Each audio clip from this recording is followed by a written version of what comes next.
Alan Seidenberg, and I'm the owner of A1 Bail Bonds, and I've been in the business for 4 years. Usually when you get a first arrest, usually they'll OR you, depending on what the charge is. OR is owner cognizance. Basically, you sign for a court date at the jail. Once you sign for that court date, they release you. If you miss court, they send the sheriff over there to pick you up and all that stuff. And then once you do that and you violate OR, you won't get that again. Arrested, they're brought to a, if they're arrested in a small city department, they're usually held in that holding cell first for a few hours before they can transport all of them to the jail. So that's why it makes it somewhat of a long process sometimes if you're not arrested here downtown. If your son was arrested, the police officer is going to drive them from wherever they arrest them to the jail. Once they're in the jail, they have to be booked. It's a long process.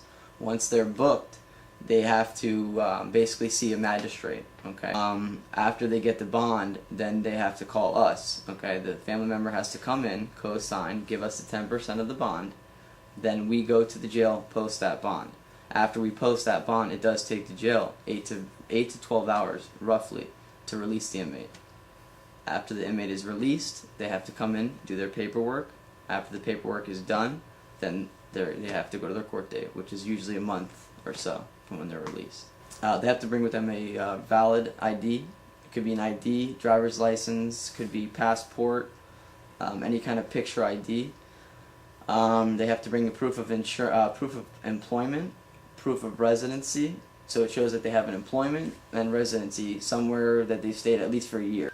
And we also like them to have a job as well, because God forbid the person misses court and we're taking them to court, we need to be able to get the money, and if they're put on a payment plan, they need to be able to show that they can pay what they're posting, basically. We offer payment plans.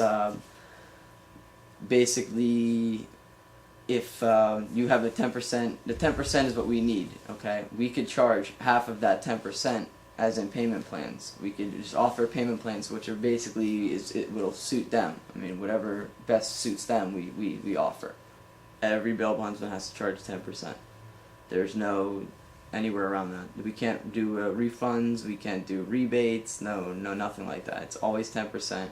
And if it's federal, it's 15%. And that's always non-refundable.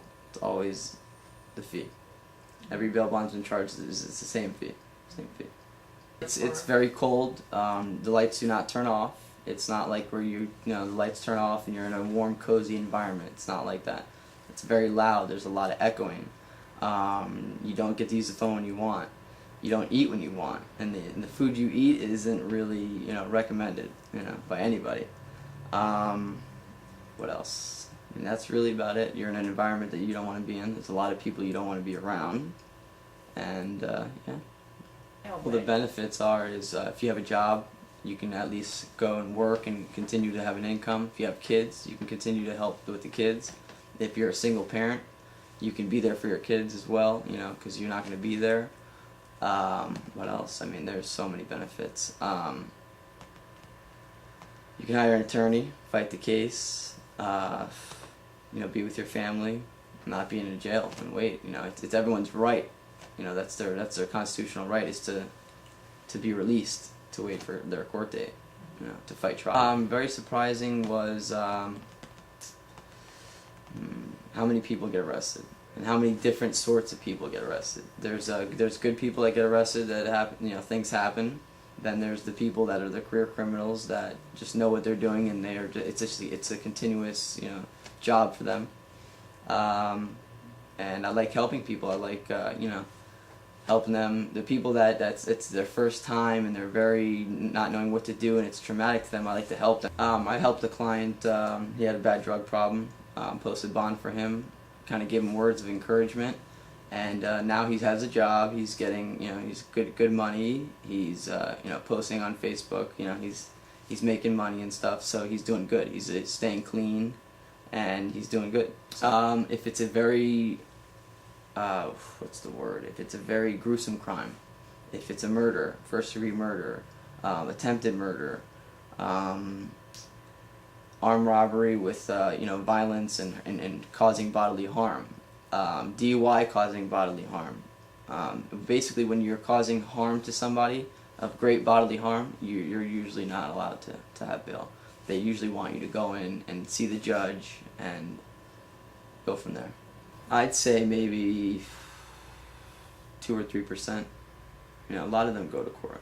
They don't want to have more issues and more issues because they know, they watch the TV shows, they know that if they're not going to court, we're coming to their house. We're going to be there every day. We're going to be there every night. We are allowed to. It's everything they sign. We call them and remind them usually 24 hours before their court date. We sometimes don't get all the court dates in the mail, so we don't know them all the time. So it's basically their responsibility, but we do, you know, give a courtesy call 24 hours before ahead of time. Sometimes the judge and attorney like to basically get the bondsman to come in and say yes, they want to remain on bond. They're doing the right thing on my bond, that I want to remain on their bond. And the judge says, okay, you want to remain on their bond, they're doing the right thing, I'm going to continue to let them, you know, be free and continue to be on these conditions.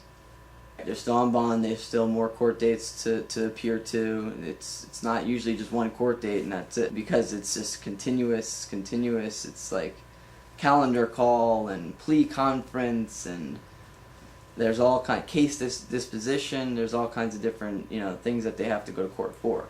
It's not just over in one court date. Yeah. It's not like you see on TV where it's just one judge and that's it, one court, that's it. No. You gotta go back and back and back. Usually you go back once a month. That's exactly, yeah, that's what you do. If they got picked up again, they'd violate bond. I'd have to surrender off their bond. So once they get to the jail, I'd have to go there, fill out a paper, and get off their bond. So I'd keep the 10% because that says on my contract that you need to not be rearrested. If you're rearrested, you're voiding the contract, you're violating the bond. That's it. You lose your 10% too as well. So if you paid the $2,000 for a $20,000 bond, I still keep the $2,000. If you're on a payment plan for that $2,000, you still have to pay it. If not, you're brought to court. When the bond is discharged. Whenever the judge says you have completed the conditions that I wanted you to complete, or that you've completed probation. Once they've completed those conditions, then the bond is discharged. We cover Martin County all the way to Dade County. I mean, we could post bonds in any county, we just have to charge a transfer fee, which is me paying the other insurance company to pay their agent to go to the jail and post the bond, which is usually $50 to $100 extra. If you're arrested in Naples, okay, and you want me to post the bond because my office is right here by your house, you have to pay me either $50 to $100 because I have to pay the agent in Naples to go post that bond for you.